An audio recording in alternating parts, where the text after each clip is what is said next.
오늘 이 시간에 다음 주일 특별히 또 선교사님이 오시고 선교 주일이기도 합니다. 그래서 오늘 이 시간에 선교하는 안디옥 교회에 대해서 함께 말씀을 나누기 원하고 또 은혜를 받기 원합니다. 안디옥 교회는 이미 좋은 교회로 또 유명한 교회로 또 역사적인 또 교회로 소문이 나 있는 교회입니다. 안디옥이라고 하는 그 도시는 당시 로마 제국에서 세 번째로 큰 도시였습니다. 첫째 도시가 로마였고 두 번째 도시가 알렉산드리아였고 그리고 세 번째가 안디옥, 터키에 있는 안디옥이었습니다.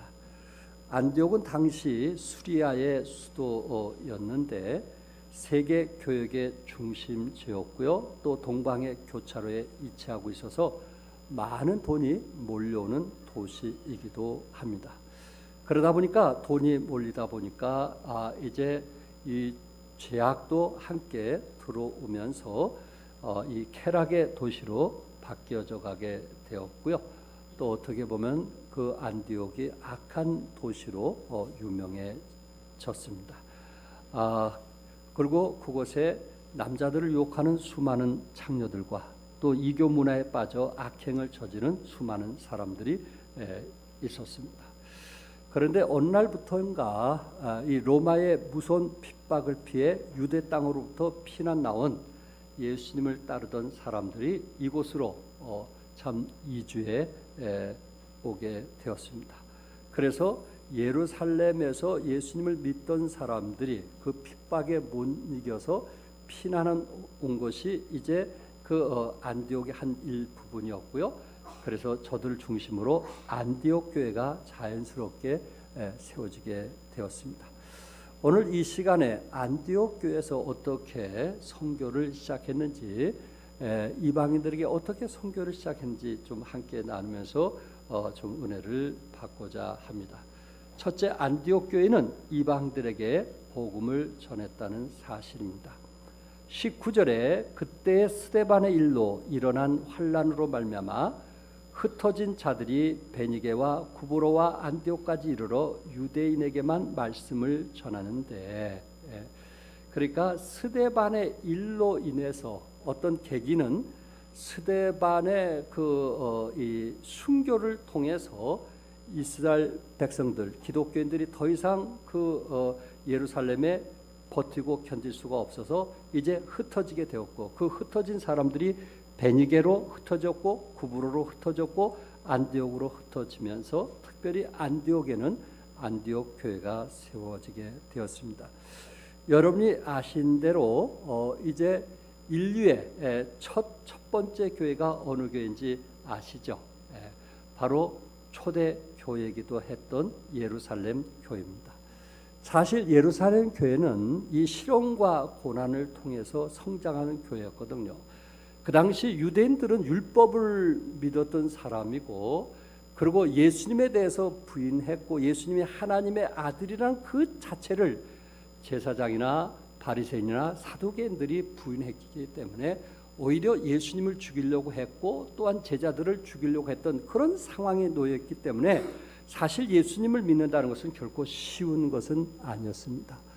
그리고 이미 그곳에는 이미 율법 사상이 그 삶의 문화였기 때문에 복음이 들어간다는 것은 쉬운 일은 아니었는데, 여러분이 아신 대로 사도행전이라는 그 자체는 성령께서 역사하셔서 사도들의 흔적을 기록한 것이 사도행전이었거든요.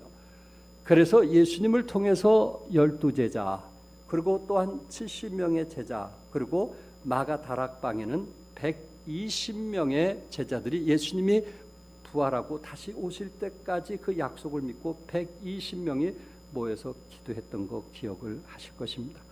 그리고 베드로가 한 번 설교를 하면은 3,000명 이상 구원받았다고 사도행전 2장 41절에 말씀을 했고요. 그리고 초대 예루살렘 교회는 성전 미문에 앉은 뱅이를 나사렛 예수의 이름으로 일어나 걷게 하고, 사도들이 투옥되는 그 환란을 통해서 그날 하루에 남자만 5,000명이 구원받는 놀라운 역사가 사도행전 4장 4절에 기록되기도 했습니다. 그 순간 그 숫자들로 따지면 8,120명, 5,000명, 3,000명, 120명이니까 8,120명이 그리스도인이 되었다는 거 쉬운 일은 아닐 겁니다. 그리고 적어도 자매들을 합산해 볼 때 3만 명이 넘을 것이다. 그렇게 보고 있고요. 어쨌든 사도행전 그 속에서 주께서 그 구원받은 사람을 날마다 더하게 하심을 통해서 계속 예루살렘에 그 구원받은 놀라운 역사들이 일어나고 저들이 이제 교회에 더해지는 역사들이 일어나게 되었는데 학자들은 예루살렘 교회가 한 10만 정도 모였을 것이라고 추측을 하고 있습니다. 그러니까 참 율법을 중요시했던 그 유대인 그 곳에 복음이 전해져서 예수 믿고 구원받은 사람이 10만 명이 넘었다는 것은 대단하고 놀라운 역사였다는 것입니다. 그런데 중요한 것은 사도행전 1장 8절에 성령이 임하셔서 땅끝까지 복음을 전하라고 했는데 이스라엘 백성들은 예루살렘에 그 많은 숫자가 모였음에도 불구하고 이방인들에게 복음 증거하는 일을 하지 않았다는 데 문제가 있는 것입니다. 그래서 1장 8절에서 땅끝까지 복음을 전하라고 했는데 하지 않으니까 8장 1절에서는 하나님께서 그들을 뭐 하셨어요? 흩으셨어요. 근데 그 계기가 뭐였어요? 스데반 집사가 예수 믿었다는 이유로 이 바리새인이나 유대인들에 의해서 돌에 맞아 죽을 때 참 하늘을 바라보면서 하나님 저들의 죄를 뭐 해달라 했어요? 용서해달라고 그렇게 간절히 기도했던.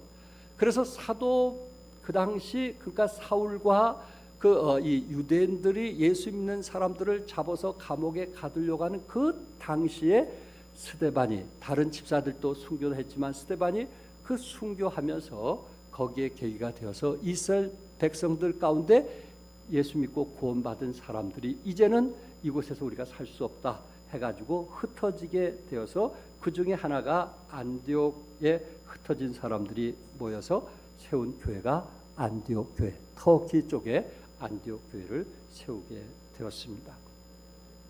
사도행전 11장 20절에 보니까 그 중에 구브로와 거레네 몇 사람이 안디옥에 이르러 헬라인에게로 말하여 주 예수를 전파하니 헬라인들은 사실 성경을 몰랐던 사람들이거든요. 아직도 그리스에 가보면 그 사람들이 헬라어를 사용하고 있거든요. 그리스에는 그런데 그때 헬라어가 보편화되었을 때 저들이 오히려 피난 오면서 살기도 바쁜데 그 이방인을 만나게 되었을 때 주 예수를 전파했다라고 하는 것은 참 저들이 얼마나 주님을 사랑했는가 하는 것을 보게 됩니다. 자식들을 데리고 피난 와서 살 집도 구해야 되고 또 아이들 학교도 보내야 되고 할 일이 그렇게 많음에도 불구하고 그 예수 믿지 않는 영혼들을 보게 되었을 때 주 예수를 전파했다라고 말하고 있습니다. 그러니까 안디옥 교회가 세워지기 시작을 하면서 이제 모든 장벽과 이 경계를 뛰어넘어서 복음이 전해지게 되었다는 것입니다. 여러분들이 아신 대로 복음에는 국경도, 인종도, 언어도, 문화도 장벽이 없습니다. 이 복음은 뛰어넘어서 저들에게 복음을 통해서 구원받게 하고 하나님의 자녀가 되게 하는데 그 안디옥에 주 예수를 전파하니 이방신이 많고 또한 거짓신도 많고 쾌락의 도시고 그리고 젊은 청년들이 이제 정욕을 위해서 살아가는 그런 악한 도시에 주 예수를 전파했다고 했고요. 21절에 보니까 주의 손이 그들과 함께 하시매 하나님의 손이 그들과 뭐 하셨어요?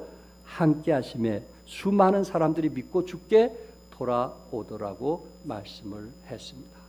주의 손이 그들과 함께 하심에 수많은 사람들이 믿고 주께 돌아왔다고 성경은 말씀을 하고 있습니다. 여러분, 예루살렘 교회에서 10만 명 이상이 모이게 되었을 때 이런 큰 교회에서 좀 해외 선교도 하고 개척을 하면은 얼마나 좋겠어요. 그게 가장 모양새가 멋있는 거 아니겠어요? 그런데 예루살렘 그 교회 자체는 유대인들이 중심으로 하다 보니까 이방인들에게 선교를 한다? 그것은 상상도 할 수 없는 일이었습니다.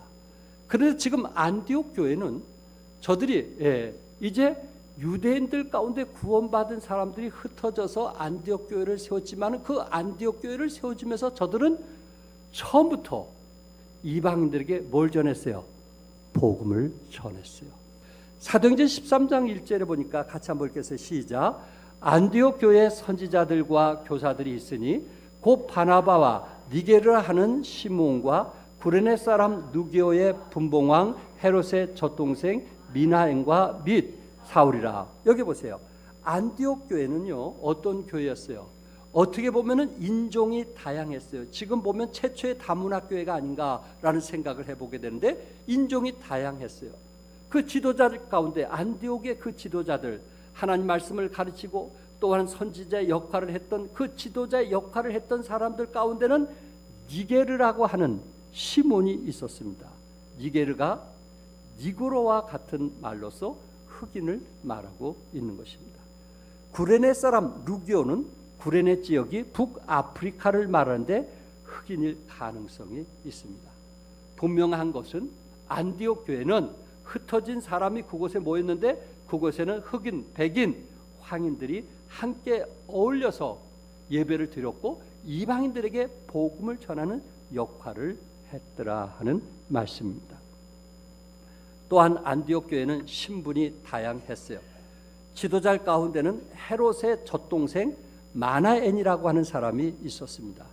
여기 헤롯은 주전 4년부터 주 39년까지 갈릴리 베리아 지역을 통치한 헤롯 안디파스라고 합니다. 그와 함께 젖을 먹고 자란 왕실의 귀족이 있었단 말이에요. 그분이 지금 안디옥 교회 뭐가 되었어요? 지도자가 되었어요. 지도자. 그러니까는 안디옥 교회는 귀족들도 지도자가 된 경우도 있고 서민 출신들도 역시 지도자가 되었는데 저들의 마음이 하나가 되었어요. 저들의 마음이 동일하게 하나가 되어서 우리는 선교를 해야 된다. 우리는 개척을 해야 된다. 우리는 나가서 복음을 전해야 된다. 어떻게 이렇게 일관성 있게 같은 마음을 가질 수가 있었겠느냐 말이에요. 예루살렘 교회에서는 정말 이게 힘들었거든요.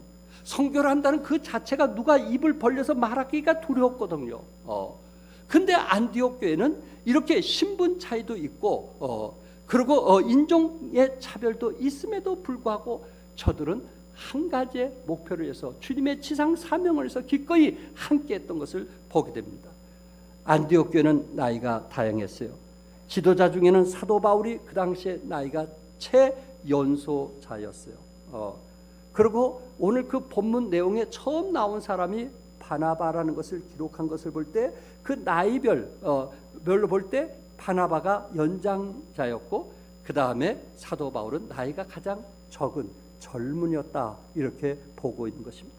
그러니까 나이 많은 사람도 지도자의 역할, 말씀을 가르치고 돕는 사역을 했고 또 젊은 사도 바울도 하나님 말씀을 가르치고 돕는 그런 사역을 같이 했는데 나이가 다양함에도 불구하고 저들은 한 가지 목표를 향해서 같이 했다는 것입니다. 안디옥 교회는 다인종이었어요. 안디옥 교회는 다문화였어요. 안디옥 교회는 다 계급이었어요. 안디옥 교회는 다 사회의 그 영향을 받은 사람이 모여 있으면서도 그 교회는 아름다운 교회로 하나님의 지상 사명인 선교가 우선순위로 부르짖게 되었고 그리고 함께 격려했고 힘써서 후원했던 것을 보게 됩니다.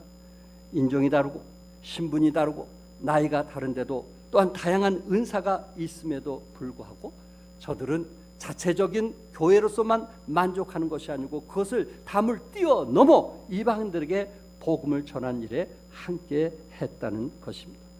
그래서 안디옥 교회, 그 많은 교회 중에 안디옥 교회가 본이 되는 교회가 되었던 것은 그 안에 최소한 몇천 명들의 성도들이 있었음에도 불구하고 저들은 같은 생각, 같은 마음, 같은 비전을 가지고 은사대로 물질을 후원하면서 함께 복음을 전했다 하는 것이 우리에게 주는 시사하는 바가 크다는 것을 제가 지금 말씀을 드리고 있는 것입니다.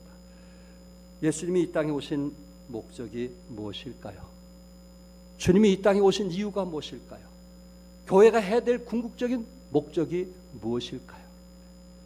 누가복음 19장 10절에 보면 인자가 온 것은 누구를 찾아? 잃어버린 자를 찾아 구원하려 함이라. 예수님이 오신 그 목적은 잃어버린 영혼에게 관심이 있는 거예요. 그렇다면 우리의 관심은 누구에게 있어야 돼요? 잃어버린 영혼들에게 관심을 가져야 되는 거예요. 우리의 관심은 잃어버린 영혼인 거예요. 여기에 우리가 정말 최선을 다해서 함께할 때 하나님이 기뻐하실 것입니다. 마가복음 10장 45절에서는 인자가 온 것은 섬김을 받으려 함이 아니라 도리어 섬기려 하고, 예수님이 이 땅에 오신 이유가 뭐예요? 잃어버린 영혼을 구원하기 위해서 오셨고, 예수님이 이 땅에 오신 이유가 뭐예요? 섬김을 받으려 함이 아니라 도리어 뭐하기 위해서? 섬기려 오셨단 말이에요. 섬기려 오셨단 말이에요. 다시 말해서 예수님의 섬김을 필요로 했던 사람들을 위해서 예수님이 오셨다는 거예요. 예수님이 섬기러 오셨다는 것은 결국은 섬김을 필요한 사람이 있다는 거예요. 교회의 역할이 무엇이냐? 섬김을 필요로 하는 사람에게 우리가 그 역할을 할 때 이것이 하나님이 기뻐하시고 원하시는 교회다, 이렇게 말씀을 드릴 수가 있는 거예요. 여러분과 내가 그리스도 안에 살면서 안디옥 교회처럼 인종이 다르고 신분이 다르고 나이가 다르고 또한 은사가 다를지라도 주님의 지상 명령인 이웃을 위해서 복음을 전하시고 개척하시고 신학교를 도와주시고 그리고 세계 선교에 앞서가는 여러분과 제가 되시기를 바랍니다. 스데반의 피 흘림으로 안디옥 교회가 세워졌다는 것입니다. 스데반의 그 희생을 통해서 안디옥 교회를 통해서 이방인에게 복음 전하는 일을 했더라는 말씀입니다. 결국 스데반 집사님의 그 희생과 피 흘림이 없었다면, 하나의 그것이 계기가 되지 않았다면, 물론 하나님께서 이방인에게 복음을 전한 것은 계획하고 있었지만 그 계기를 스데반 집사의 희생과 그 수고와 그 대가를 통해서 이방들에게 복음을 전하는 엄청난 사역이 시발점이 되었다는 것입니다. 사랑하는 성도 여러분, 누가 시발점이 됐냐, 누구로부터 시작하느냐 하는 것은 대단히 중요한 거 아니겠어요? 종합성서집에게 어떤 사람을 통해서 교회가 선교하고 하나님 나라 확장을 해서 쓰임받느냐, 그 한 사람, 이게 너무 중요한 거 아니겠어요? 그 한 사람은 어떤 사람이어야 돼요? 그 사람은 대가를 치르는 사람이어야 돼요. 그 사람은 피 흘리는 사람이 돼야 돼요. 그 사람은 희생하는 사람이 돼야 돼요. 그 사람은 헌신하는 사람이 돼야 돼요. 그 사람은 물질을 들여지는 사람이 돼야 되는 거예요. 들여지지 않고는 하나님 나라가 확장될 수가 없는 거예요. 말로만 하나님 나라가 확장되는 것이 아니에요. 누군가 피 흘림과 고난과 희생과 대가를 통해서 그 사람의 계기를 통해서 하나님 나라가 확장된 것을 믿으시기 바랍니다. 그것이 여러분과 제가 아닐까요? 그것이 여러분과 제가 아닐까요? 그 당시에 그 가난하고 어렵고 그 힘든 속에서도 저들은 기꺼이 복음을 위해서 희생해왔고 헌신해왔고 주님 나라 확장을 위해서 정말 어떤 대가로도 치러왔던 것처럼 희생과 피 흘림 없이는 어떤 일이든지 그냥 되어지는 것이 없다는 거 기억하시기 바랍니다. 두 번째는 안디옥 교회는 말씀으로 양육하는 교회였습니다. 22절 23절 함께 읽겠어요. 시작.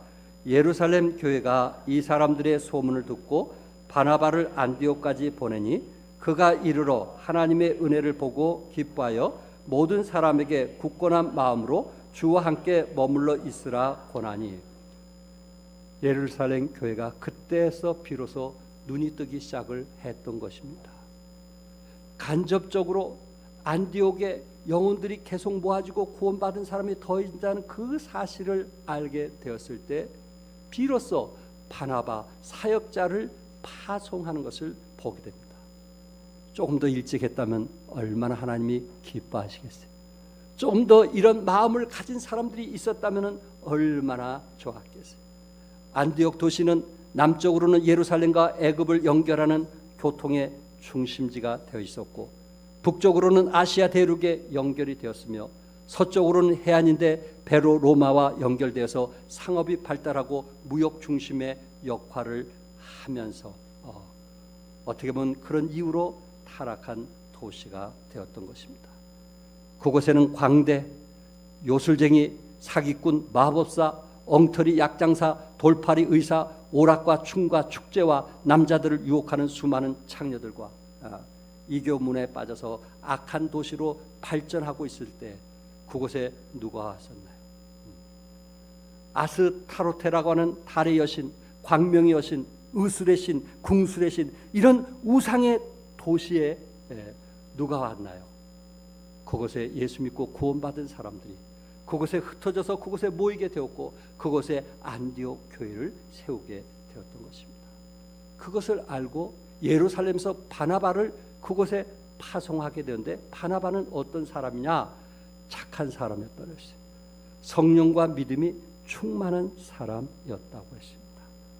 그래서 바나바가 그곳에 사역을 하면서 그 많은 사람을 혼자 감당할 수가 없어서 25절 26절에 보면 바나바가 누구를 찾으러?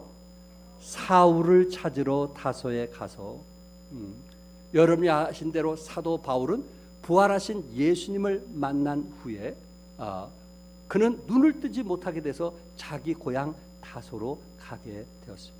바나바가 사울을 찾으러 다소에 갔다고 했어요. 여기에 사울을 찾으러 갔다는 그 단어의 뜻은 그 당시 내비게이션이 있겠어요? 뭐가 있겠어요? 그 당시에 주소가 제대로 되는 게 있었겠어요? 그럼에도 불구하고 바나바는 사울이 너무나 필요했기 때문에 다소에 어디 있는지 알지도 못하지만 어떻게든 소문해서 그 사람을 찾고 싶어서 그곳을 떠나게 되었고, 그 기간이 얼마나 걸렸는지 모르겠지만은 어쨌든 그곳에서 사울을 찾아가지고 다시 안디옥으로 데려와서 두 사람이, 나이가 차이가 많음에도 불구하고 두 사람이 나눠서 사람들을 돕고 양육하고 훈련하면서 사람들의 변화를 위해서 함께 했던, 그것도 1년 동안 하나님의 말씀을 도와서 훈련했던 놀라운 일들을 보게 되는 것입니다. 여러분, 사도 바울을 통해서 정말 안디옥 교회가 세워지게 되었고, 또 바나바를 통해서 안디옥 교회가 세워지게 되었는데, 1년 동안 하나님의 말씀을 가르치면서 안디옥 교회는 더 놀라운 변화가 일어나게 되었어요.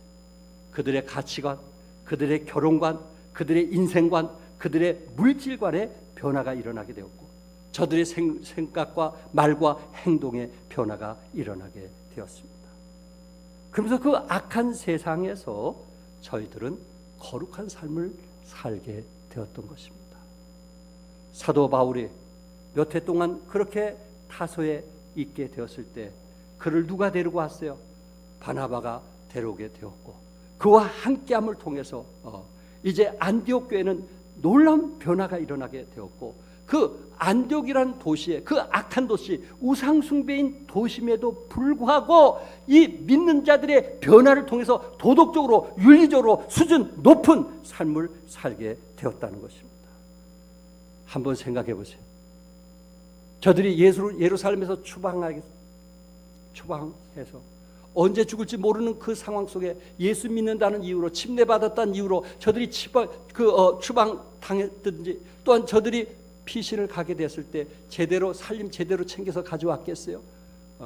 무엇을 제대로 챙겨 가져왔겠어요? 그 당시 예루살렘 있는 그 자체도 가난하고 힘들었는데, 또한 저들이 터키에 가서 다시 피난 가서 산다는 것은 더 어려운 생활을, 어떤 사람은 남의 종으로서, 하인으로서, 아니 또한 식모로서 그런 생활을 하면서 살아갔을 거예요. 단지 신앙의 자유라는 그거 한 가지 때문에 저들은 그곳에서 무슨 일을 하든 그곳에서 기꺼이 희생하면서 주님을 위해서 살았던 것입니다. 그러나 여러분 기억하십시오. 저들이 비록 다른 사람의 종의 역할을 했지만은 종처럼 산 사람이 아닙니다. 저들이 다른 주인의 하인의 역할을 했지만은 그들의 마음은 하인처럼 산 것이 아닙니다. 그리스도인으로서 정말 하나님께 영광 돌리고 하나님을 기뻐하시는 삶을 살았던 것입니다.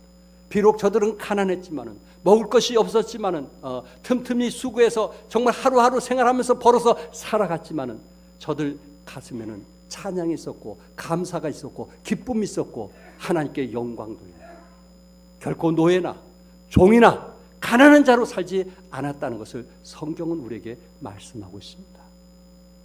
그것을 대표적으로 우리에게 말해주고 있는 것이 뭐예요? 안디옥 도시에 있는 사람들이 예수 믿는 사람들을 보고 뭐라고 불렀어요? 그리스도인이라. 그리스도인이라. 새끼 그리스도인이라. 이것은 사실 모멸감이거든요. 모멸감으로 부르는 이야기였거든요. 별명이었단 말이에요. 무시하는. 그 악한 도시에 어떻게 너희들이 예수님 제자처럼 그렇게 살 수 있냐? 도덕적으로 여러 가지 윤리적으로 타락하고 악한 도시에서 너희들이 어떻게 성경적으로 그렇게 건강한 가정, 건강한 믿음을 가지고 살 수 있는가? 노예 주제, 식모 주제, 분파리하면서 살아가는 그 주제, 무슨 믿음으로 살겠다고 너희들이 그렇게 당당하게 살아가는가? 그런 이유에서 그리스도인이라는 별명을 붙여준 겁니다. 예수 믿는 사람들에게는 이러한 힘이 있는 거예요. 비록 우리가 어렵고 힘들지라도 우리에겐 찬양이 있고 감사가 있고 기쁨이 있음을 믿으시기 바랍니다. 다른 사람 밑에서 종로를 하고 하찮은 일을 한다 할지라도 우리 마음속에 그리스도 안에서 자유를 얻고 그리스도 안에서 기쁨을 얻는 이것은 어느 누구도 빼앗아갈 수 없음을 믿으시기 바랍니다. 그래서 그리스도인이라. 너희들이 도덕적으로 윤리적으로 우리보다 훨씬 낫구나. 우리는 가진 것은 많아도 제약을 물 마듯이 마시면서 살아가고 있는데 어떻게 너희들은 성결하고 거룩하게 살 수 있느냐 하면서 부러워서 하는 이야기였습니다. 요한복음 15장 19절 같이 한번 읽겠어요. 시작. 너희가 세상에 속하였으면 세상이 자기의 것을 사랑할 것이나 너희는 세상에 속한 자가 아니요 도리어 내가 너희를 세상에서 택하였기 때문에 세상이 너희를 미워하느니라. 너희는 세상에 속하였으면 세상이 자기 것으로 사랑할 것이나 너희는 세상에 속한 자가 뭐라고요? 아니다. 너희는 세상에 속한 자가 아니다. 너희들이 예수 믿지 않으면 구원받지 않으면 우상숭배도 할 수 있고 저들이 원하는 대로 살 수 있고 육체의 향락을 해서 즐길 수 있지만 너희들은 세상에 속한 자가 아니고 하나님께 속한 사람이란 말이에요. 그리스도 안에 속한 사람이란 말이에요. 그러니까 세상 사람들은 세상을 향해서 달려갈지라도 예수 믿는 사람은 거룩한 삶을 살아야 되고 은혜 안에서 살아야 되고 말씀대로 살려고 노력해야 되지 않겠느냐. 아멘. 그리스도 밖과 그리스도 안과는 다르잖아요. 같은 직장 생활해도 그리스도 안과 그리스도 밖은 다르잖아요. 우리는 달라진 모습을 보여줘야 되잖아요. 세상 사람들은 세상에 어울린다 할지라도 그리스도인들은 그러지 말아야 되잖아요. 그래야 도덕적으로 윤리적으로 수준이 높음을 보고 나도 예수 믿는다면 너처럼 믿겠다 이런 얘기가 나올 수 있지 않겠느냐는 거예요. 이게 그리스도의 모습 아니겠어요? 이게 진정한 우리가 선교하는 이유가 아니겠나 말이에요. 그 사람을 그곳에 복음을 통해서 변하게 해서 영향을 미치게 하는 것이 이게 진정한 선교가 아니겠느냐 말이에요. 거룩한 삶. 45년 동안 뉴욕 대학에서 철학을 가르쳐 왔던 70세 시드니 후쿠 교수가 마지막 강의 시간에 특별한 말을 남겼습니다. 그는 70세가 되어서 이런 이야기를 했습니다. 지성이나 지식과 바꿀 만한 것은 없지만 그것만 가지면 쓸모없는 사람이 됩니다. 지식을 많이 갖고 있는 사람은 있어도 도덕적인 용기를 갖지 못하면 실천을 못하게 됩니다. 그렇다고 지성 없이 용기만 갖고 있다면 지극히 현실적이지 못한 환상의 세계만을 추구하게 됩니다. 교육이란 이 지식과 도덕적인 용기 모두를 키워주는 것입니다. 진정한 지식인이 누구실까요? 진정한 지성인이 누구일까요? 사회에 정말 영향을 미칠 수 있는, 도덕적으로 윤리적으로 정말 용기를 가지고 살아갈 수 있는 사람, 세상이 타락한다고 할지라도 나는 그렇게 살지 않겠다고 결단하는 이런 사람이 진정한 지성인이요 지식인이 아니겠는가 하는 것을 그분은 은퇴하면서 마지막 학생들에게 이야기를 했다고 합니다. 바나바와 사울의 협력을 통해서 교회는 성장하게 되었고 성도들은 말씀 훈련을 통해서 날마다 거룩한 삶을 살아서 그 안디옥 도시, 악한 도시에 작은 빛과 소금의 역할을 해서 영향을 미치게 되었습니다. 이 악한 세상에 누가 영향을 미쳐야 될까요? 이 어두운 세상에 누가 빛을 발해야 될까요? 우리 젊은이들이 세상 사람과 똑같이 살 수도 있겠지만 그렇다면 누가 이 사회를 좀 더 밝게 영향을 미치면서 살겠느냐 하는 것입니다. 바로 여러분과 제가 아닐까요? 세 번째, 안디옥 교회는 선교하는 교회였습니다. 27절에서 30절까지 있는 말씀인데 그중에 28절에 그중에 아고보라 하는 한 사람이 일어나 성령으로 말하되 천하에 큰 흉년이 들리라 하더니 글라우디오 때에 그렇게 되니라. 제자들이 각각 그 힘대로 유대에 사는 형제들에게 부조를 보내기로 작정하고 아가부라고 하는 선지자가 예루살렘에 흉년이 올 것을 예언하게 되었고요. 글라우디오 왕 때에 흉년이 오게 되었습니다. 유대 역사가 요세푸스에 의하면 글라우디오 황제 통치 기간인 주 44년에서 48년 5년 동안의 팔레스타인 지역에 극심한 기근이 있었다고 합니다. 이럴 때 오히려 터키에 있는 안디옥 교회에서 오히려 예루살렘 모교회를 후원하고 도와주는 일을 했던 것입니다. 이미 서두에 말씀드린 대로 저들도 어떻게 보면 노예 생활하고 하루 벌어서 하루 사는 품팔이하는 사람들이고 가난한 속에서 사는 사람이에요. 저들은 신앙의 자유 때문에 그 길을 선택했고 그것을 기쁨으로 여겼던 사람들입니다. 그러나 다른 사람들이 어렵고 힘들 때 자기 자신도 챙기지는 못하지만은 섬기는 것을 우선순위로 살았다는 것을 우리에게 보여주고 있습니다. 또한 성령의 인도하심 따라 사도행전 13장 2절에 주를 섬겨 금식할 때 성령이 이르시되 내가 불러시키는 일을 위하여 바나바와 사울을 따로 세우라 하시니 바나바와 사울을 따로 세우라 하셨고 3절에 이에 금식하고 기도하고 두 사람에게 안수하여 뭐하니라 보내니라. 바나바와 사울은 안디옥에 필요한 사람 아닐까요? 그러나 성령께서 인도하시니까 그 말씀에 순종했던 사람이 누구예요? 안디옥 교회 성도들이었어요. 그러니까 저들은 철저하게 누구 인도하심 따라 순종했어요? 성령의 인도하심 따라. 이 일을 해야 되느냐 말아야 되느냐 그것은 항상 내 안에 계신 성령님의 인도하심 따라 결정하게 되었고 그 어려운 상황 속에서도 선교사를 파송했던 그러한 아름다운 교회였습니다. 마태복음 28장 19절 20절에 그러므로 너희는 가서 모든 민족으로 제자를 삼아 아버지 아들과 성령의 이름으로 침례를 베풀고 20절 같이 읽겠어요. 시작. 내가 너에게 분부한 모든 것을 가르쳐 지키게 하라. 볼지어다 내가 세상 끝날까지 너희와 항상 함께 있으리라 하시니라. 우리 주님께서 마지막 십자가에 달리실 때 유언하신 말씀이고 또한 마지막 부활하시면서 우리에게 남겨준 말씀. 여러분과 나를 통해서 세상이 복음화되기를 원하고 있습니다. 우리는 과연 예루살렘 교회가 이 말씀에 자발적으로 순종했다면 얼마나 좋겠어요. 그것이 우리에게 교훈이 되는 메시지 아닌가요? 예루살렘 교회가 박해를 당하자 어쩔 수 없이 흩어져 이 말씀을 타의에 의해서 순종하게 되었다는 그 안타까움이 우리에게 있지 않나요? 그러나 안디옥 교회는 정말 자발적으로 즉각적으로 순종하면서 어떻게 하면 성령의 인도하신 대로 하나님이 기뻐하신 삶을 살았다는 것을 우리에게 교훈해주고 있는 말씀이 아닐까요? 어떤 사람은 어쩔 수 없이 하는 사람도 있지만 어떤 사람은 좀 더 한 걸음 앞서서 자발적으로 그렇게 하나님 말씀에 순종하면서 섬기는 사람이 있더라 하는 이야기입니다. 보내는 선교사님, 보내는 선교사님. 여러분과 지금까지 함께 사역을 하면서 우리는 김대견 선교사님을 선교사로 파송했고 지금까지 김대견 선교사님 외에 20분을 우리는 계속 선교해왔고 개척교회도 선교해왔고 또한 이제 우리 신학교도 선교에 오면서 함께 해왔던 여러분들이십니다.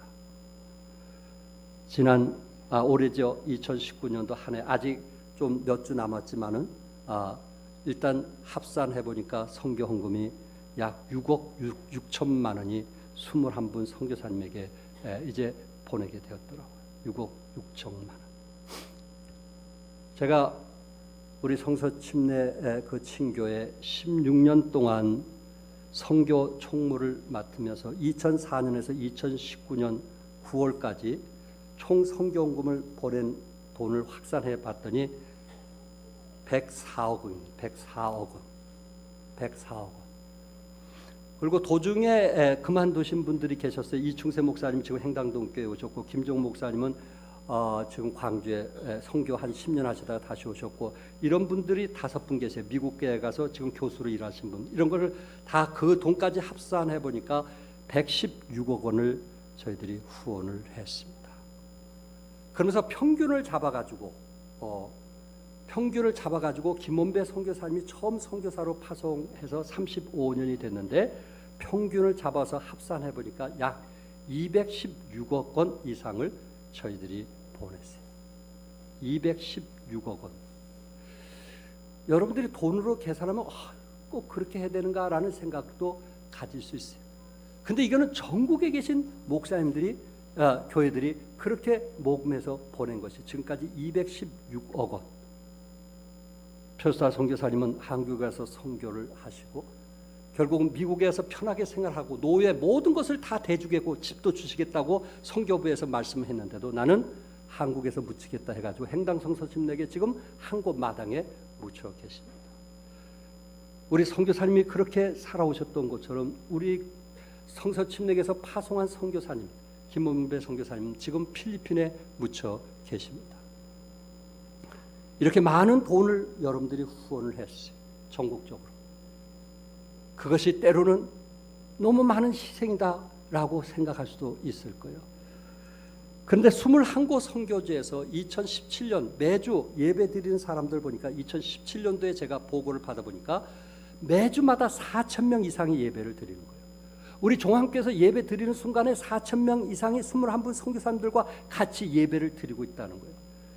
2017년도에 구원받은 사람이 6,000명이 넘고 침례받은 사람이 375명, 2018년도에 구원받은 사람이 19,481명, 침례받은 사람이 712명, 2019년 지금 보고한 사람이 16분이 21분인데 16분의 선교사가 지금 계속 보고 들어왔는데 그 보고를 합산해 보니까 오늘 여러분에게 처음 말씀드리는데 그 16분 선교사 보고 들어온 거 보니까 구원받은 사람이 17,786명, 침례받은 사람이 716명, 목회자로 헌신한 사람이 76명이에요. 우리가 선교하지 않았다면 이런 숫자의 데이터가 나올 수 있을까요? 우리가 후원하지 않았다면 이런 데이터가 나올 수 있었을까요? 우리는 가는 선교사도 있지만 무슨 선교사도 있어야 돼요? 보내는 선교사도 있어야 돼요. 여러분들이 정말 적은 것, 그거는 것들이 모여서 그 작은 것들이지만 여러분들이 정말 힘이 겹도록 모여서 한 것이 216억 원 이상을 보내게 된 거예요. 어떤 분은 그렇게 말씀해요. 그럴 수도 있어요. 너무 생활이 어려우니까 목사님 한 5천 원이라도 선교금 줄여야 될 것 같아요. 10,000원이라도 좀 줄여야 돼요. 그럴 수 있어요. 얼마나 어려우면 그렇게 말씀하겠어요. 충분히 이해가 돼요. 그러나 여러분들이 그렇게 힘들고 어렵게 드려진 그 성경을 통해서 그곳에 영혼들이 구원받고 생명을 얻는다 사실을 믿으시기 바랍니다. 함께 일하는 거예요. 양아진 선교사라는 책에서 양아진 외국인 묘지가 있는데 여러분이 아신 대로 그 묘지에 묻혀있는 선교사들에 대한 이야기를 기록한 책입니다. 근데 그곳에 캔드릭이라고 하는 여자 선교사가 묻혀있는데 이 캔드릭이라고 하는 여자는 1907년 10월에 개성에서 사역을 시작해가지고 그 다음 1908년 6월에 급성 맹장염으로 소천했어요. 그러니까 그 당시 우슬이 얼마나 낙후되었는가 하는 것을 아시겠죠? 맹장염으로 죽은 선교사람. 근데 이분이 그 묘에 뭐라고 썼냐면 만일 내게 1천 생명이 있으면 그것을 모두 조선에게 주겠노라. 정말 조선을 한국을 사랑하는 분들이에요. 이렇게 선교사님들이 양화진에 묻혀 있습니다. 이분이 1년 사역하다가 소천을 했는데 이분을 돕는 사람이 누구냐면은 이 젊은 청년들이 이분을 후원하고 돕고 있어요. 텍사스에 있는 웹익 청년회에서 후원을 하고 있는 청년들 중심으로. 그러더니 이 청년들이 이분에 대해서 한국에 가서 개성에 가서 사역한다는 좋은 소식을 듣게 됐을 때 이들 연합해서 너무 좋아했던 거예요. 근데 그 다음 날 이분이 수술하지 못해서 죽었다는 얘기를 듣고 많은 청년들이 낙심하게 되었다고 합니다. 그러다가 세미나를 마친 후에 그 자매 선교사님이 죽었다는 소식을 갖고 그 젊은 사람 중에 20명이 우리도 선교사로 헌신하겠습니다 하고 그 한 사람 죽음 속에 20명의 선교사가 헌신되어졌다는 말씀입니다. 결국 한 사람의 희생과 한 사람의 피는 값진 일이었습니다. 대원군 시대에 병인 박해라는 거 아시죠? 8,000명 이상의 예수 믿는 사람들이 결국은 한강에 피바다가 되게 한 거 아시죠? 한강의 그 피바다가 대한민국을 이렇게 빨리 변화시키게 된 예수를 믿게 한 원인 제공이 아닐까요? 누구의 희생과 그 피 흘림이 어떻게 보면 안타깝고 손해인 것 같을 수도 있지만은 우리는 그 뒤에는 엄청난 열매를 거두게 되는 것입니다. 종교개혁 때 신교도들이 많이 핍박을 받았죠. 우리 침례교회도 아나베프티스트라 가지고 많은 핍박을 받아서 흩어지기도 했는데 그때 프랑스에서 이 신교들 예수 믿던 사람들이 이제 이 종교개혁 때 쉽게 말해서 천주교에서 핍박하고 죽이는 일을 했는데 7만 명이 죽었습니다. 그래서 그들은 피난을 갈 수밖에 없었어요. 그래서 스위스 알프스 있는 쪽으로 피난을 가게 되었고 그 산속에서 그들이 간의 공업으로 뭘 만드냐면은 시계를 만들었어요. 시계. 스위스 시계가 이들로부터 시작이 되었다는 이야기입니다. 여러분과 나는 주님을 사랑한다면 분명한 희생이 있다는 것. 주님을 위해서 산다는 것은 우리에게는 피값을 치러야 된다는 것. 터툴리냐라고 하는 로마 법정의 변호사로서 이제 기독교인들의 순교당하는 것을 보고 이분이 예수 믿게 된 거예요. 로마 법정에서 늘 변하던 사람이 기독교인들이 그렇게 화형에 처하면서도 웃음으로 찬송하면서 그것을 보고 이 사람 삶에 변화가 일어나게 됩니다. 그래서 이 사람이 마지막까지 기독교를 위해서 함께하면서 싸웠는데 고령으로 죽는 그날까지 탁월한 변증가, 논리적인 변증가로서 이방인 유대인 마르키오파 영지주의자와 싸우면서 기독교의 진리를 수호하며 헌신한 일을 했던 사람입니다. 그래서 이분이 한 얘기 중에 교회라는 나무는 3가지 액체를 먹고 자란다. 첫째, 수고의 땀. 2번째, 기도의 눈물. 3번째, 순교의 피. 교회는 순교의 피를 먹고 자라고 기도의 눈물을 먹고 자라고 수고의 땀을 먹고 자란다. 이분이 강조했던 것은 순교자의 피가 교회의 씨앗이라는 말을 했습니다. 사랑하는 성도 여러분, 예루살렘에서 스데반 집사의 희생이 없었다면 과연 안디옥 교회가 세워졌을까요? 우리 종안교회 누군가 희생과 피 흘림과 헌신 속에서 세워짐을 감사할 수 있길 바랍니다. 사이즈를 논한다면 할 말이 없지만은 누군가 그 속에서도 곳곳에서 희생하고 눈물 흘리며 함께하는 사람들 때문에 세워졌다고 저는 믿습니다. 사랑하는 성도 여러분, 오늘 본문을 통해서 피 흘림 없이는 교회가 세워질 수 없다는 것, 누군가 대가와 희생 없이는 교회가 세워질 수 없다는 것, 그것을 기억하시고 우리가 주님 오실 때까지 기쁨으로 힘 닿는 데까지 희생함을 통해서 잘했다 칭찬받는 여러분과 제가 되길 주님의 이름으로 축복합니다. 기도하겠습니다.